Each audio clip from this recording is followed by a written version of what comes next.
I've been homeless 6, 7 years, bounce around shelters, tents in the woods, and here in the park currently.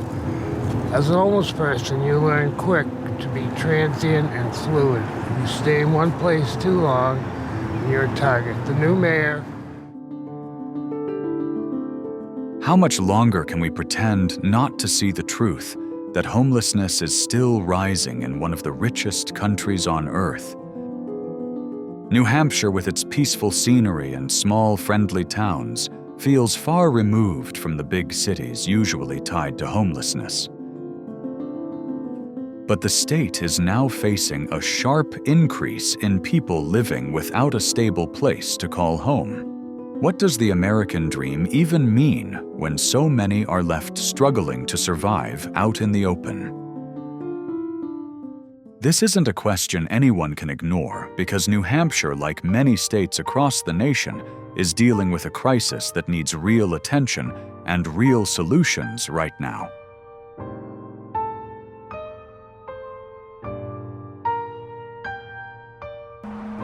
I was homeless growing up too, till like 15. I grew up sleeping in cars and... You grew up what? I grew up sleeping in cars. Oh, you grew up sleeping in cars? Yeah, truck stops, train stations, airport. With my mom, though.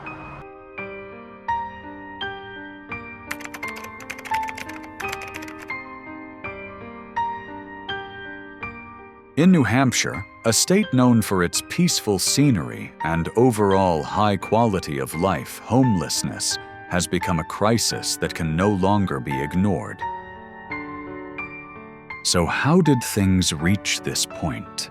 How is it that in a state with so much prosperity, more people and families are suddenly struggling to find a place to stay? These questions aren't meant to sound dramatic. They're real urgent, and they demand honest answers.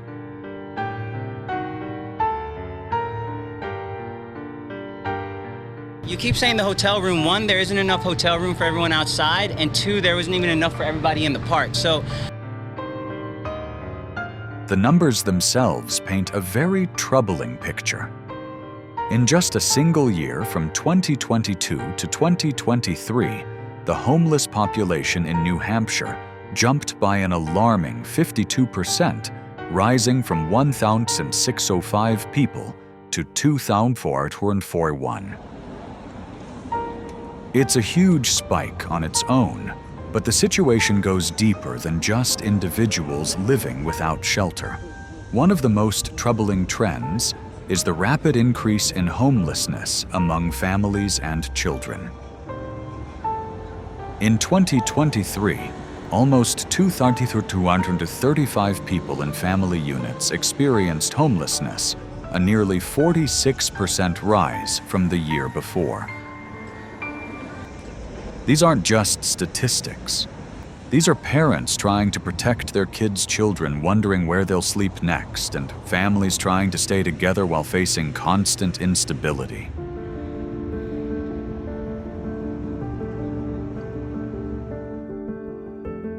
And the crisis doesn't stop there. Homelessness in New Hampshire is no longer limited to the larger towns or cities. It's spreading into rural areas too. As more people lose their homes, shelters, and local services are pushed past capacity. With a rental vacancy rate sitting at only 0.6%, the chances of finding affordable housing become extremely small. What does it say about a state known for its charming small towns and steady living standards, when so many are left without a stable roof over their heads?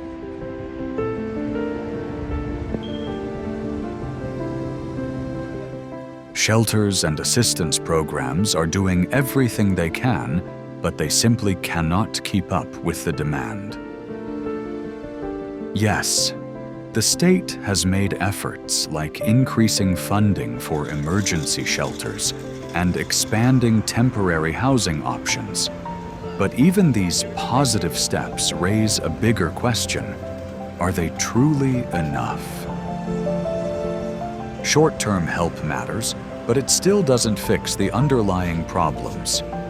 New Hampshire faces the same challenges seen across the country: a severe shortage of affordable housing, unstable wages, and rising healthcare and living costs.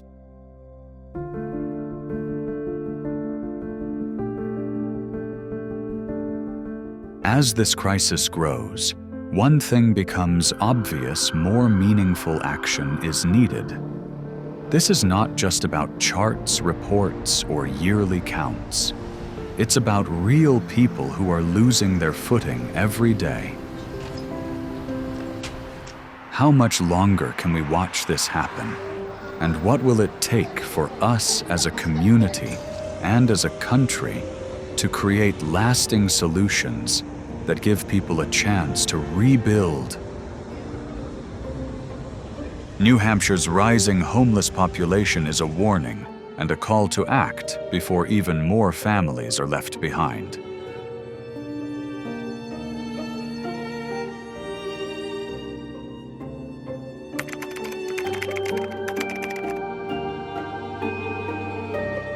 When looking closely at homelessness in New Hampshire, one reality becomes impossible to deny: the state's social welfare system, despite the work it does, is falling short for many of the people who need it most.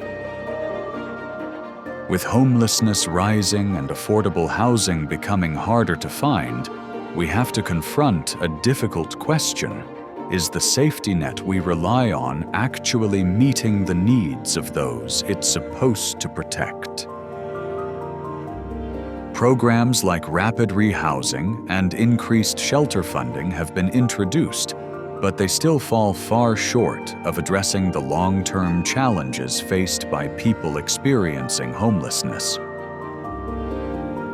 In many ways, the affordable housing crisis is tightening its grip on communities, pushing more families toward instability.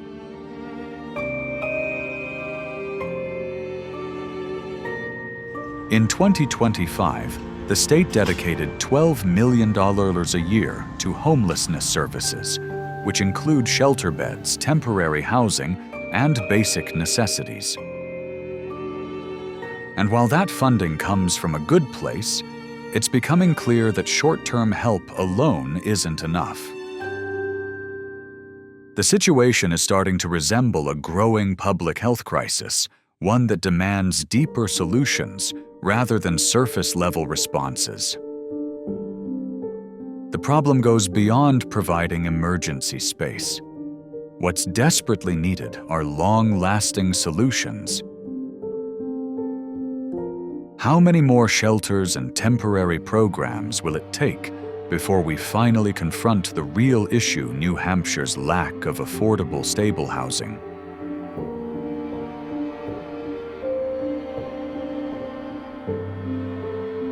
The truth is that many current efforts don't go deep enough. Programs like rapid rehousing can help families move out of shelters faster, but they don't deal with the structural issues pushing people into homelessness to begin with. Skyrocketing rents, limited housing options, and gaps in mental health support can't be solved by offering someone a place to stay for a few months. Without stronger mental health awareness and real access to treatment, many individuals are left behind in a system already overwhelmed.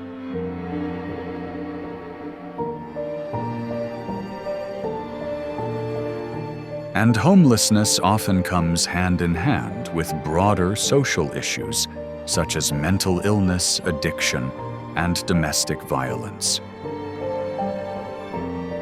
Yet New Hampshire still has a major shortage of services that address these problems effectively. For many, navigating the healthcare system crisis only adds more difficulty, especially when treatment is expensive, inaccessible, or underfunded. For instance, how can someone living with untreated anxiety or depression be expected to hold a job or maintain housing if they can't get the care they need? Until these deeper issues are dealt with directly, the cycle of homelessness will continue, and no amount of temporary programs will be enough to break it. For survivors of domestic violence, leaving an abusive situation often means stepping into a whole new set of struggles, especially when there are so few resources to help them find safe, stable housing. This is where non-profit outreach programs become essential filling gaps that government agencies simply can't cover alone.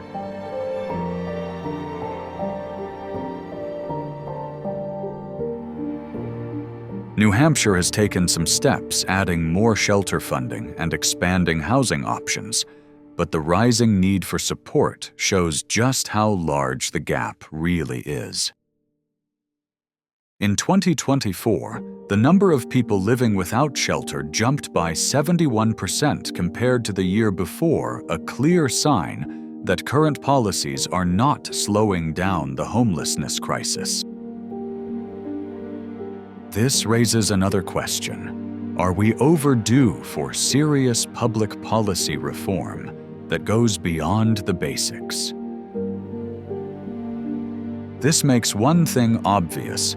Government social support, while necessary, is not keeping up with the growing number of people who need help. So, can we honestly say our programs are working when they can't even meet the basic demand?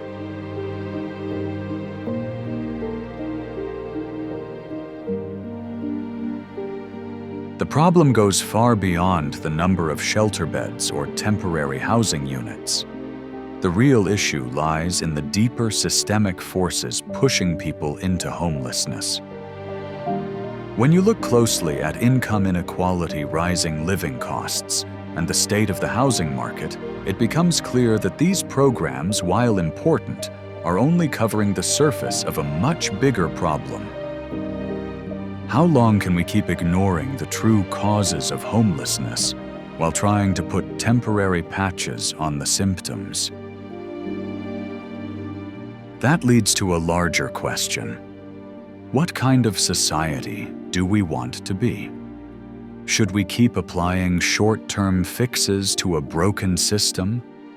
Or is it time to rethink the entire approach to social welfare?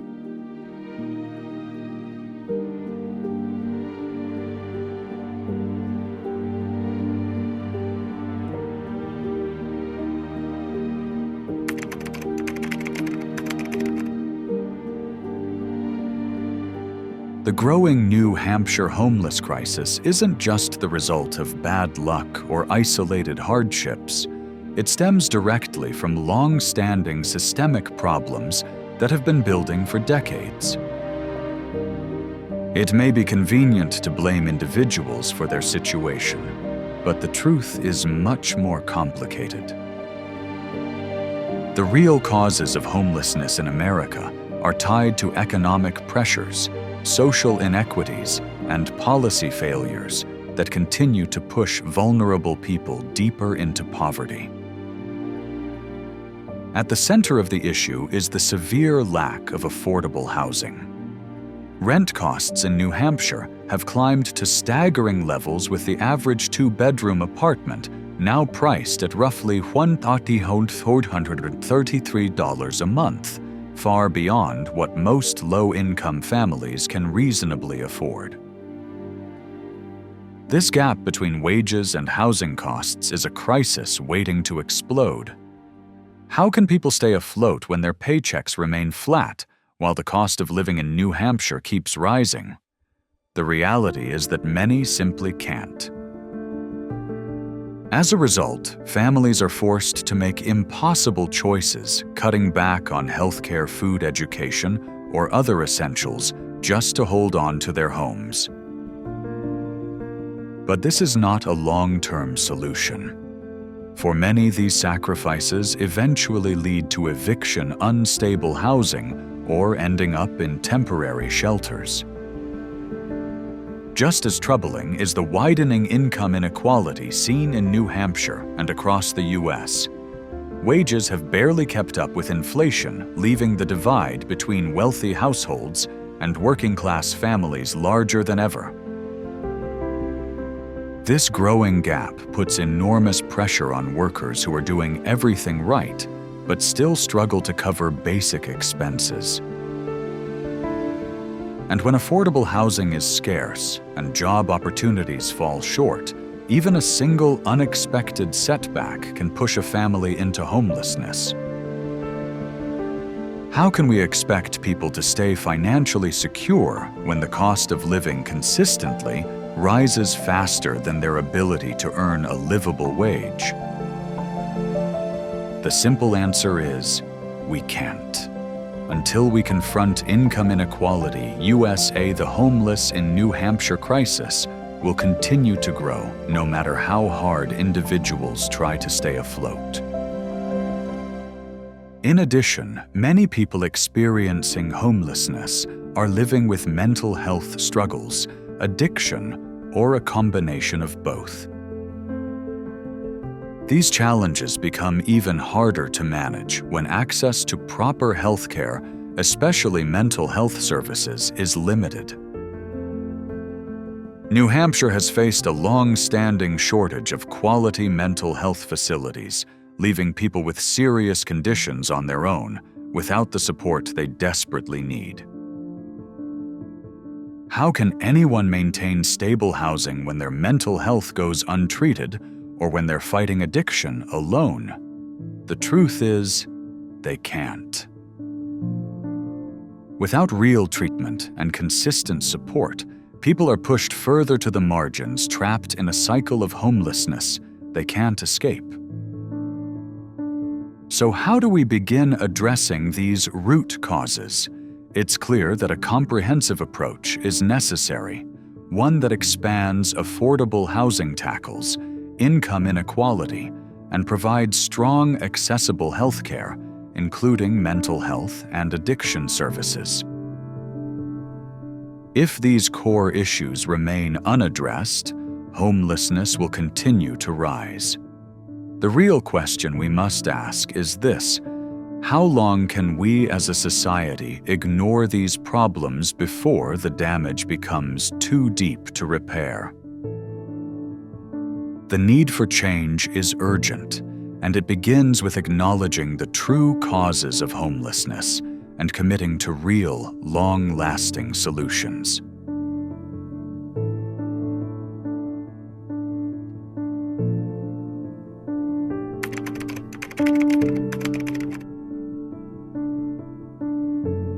When it comes to addressing homelessness in New Hampshire, the state has made some encouraging moves. But the question remains, are these efforts enough to meet the rising need? Although the state's response shows genuine intent, it has not been able to keep up with the rapid increase in homelessness, leaving countless individuals and families without a long-term path forward. In 2025, New Hampshire lawmakers approved $12 million per year for homelessness services, with part of that funding going toward shelters and programs like rapid rehousing. This program is designed to offer quick temporary housing options, helping people transition from shelters into more stable environments. But while rapid rehousing offers short-term support, it remains just that, a temporary fix. It does nothing to address the larger forces behind homelessness, including a shortage of affordable housing, rising rental costs, and growing economic inequality. And although the financial investment is a positive step, it raises a critical question. Can we realistically solve homelessness by offering only temporary shelter? The answer is clear. No, we cannot. Short-term solutions may provide immediate relief, but they do not create lasting stability. Without affordable housing and accessible mental health care, a person who finds shelter today may still face homelessness again in the near future. Another issue is that the state's response often feels disjointed. Many programs are well-meaning, but they are not tied together under a unified statewide plan. Some areas of New Hampshire have improved their emergency services, while others remain underfunded and lack the resources needed to meet growing demand. This creates a patchwork system where support is uneven and many people fall through the cracks. Why should certain regions receive stronger assistance while others struggle, especially when homelessness affects the entire state? The real challenge goes beyond funding individual programs. It's about reshaping policy and building a housing market where low-income families can actually afford to live. With rental prices climbing and the supply of affordable housing shrinking, New Hampshire's current approach cannot handle the rising number of people without homes. So what's the real solution? Is it enough to continue putting more money into short-term fixes, or do we need a deeper systemic shift in how we approach housing and support for vulnerable residents? Until the structural causes of homelessness are addressed, the crisis will continue to grow, and no amount of temporary assistance will ever be enough to truly solve it.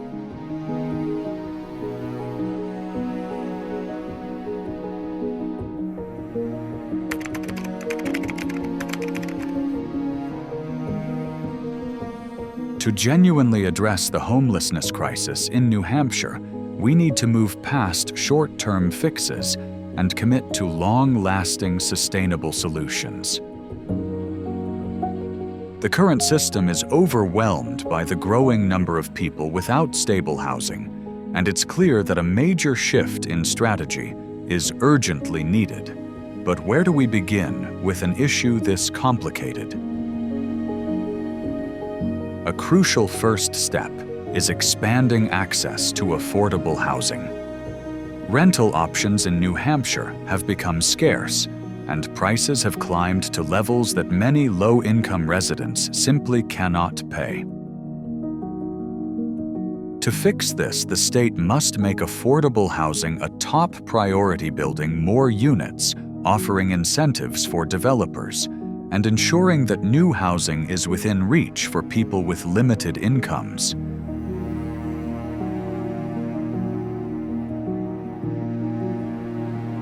Conclusion: homelessness in New Hampshire is a growing crisis that exposes much deeper problems within our society.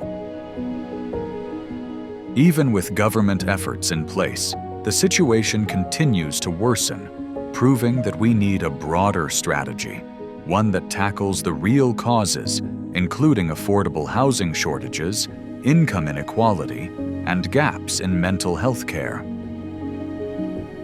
Providing temporary shelter alone will never be enough. We need long-term solutions that help people regain stability and rebuild their lives. As a society, we have to ask ourselves, are we truly ready to take meaningful steps to end homelessness? Or will we keep allowing these problems to grow? The moment for real lasting change is right now.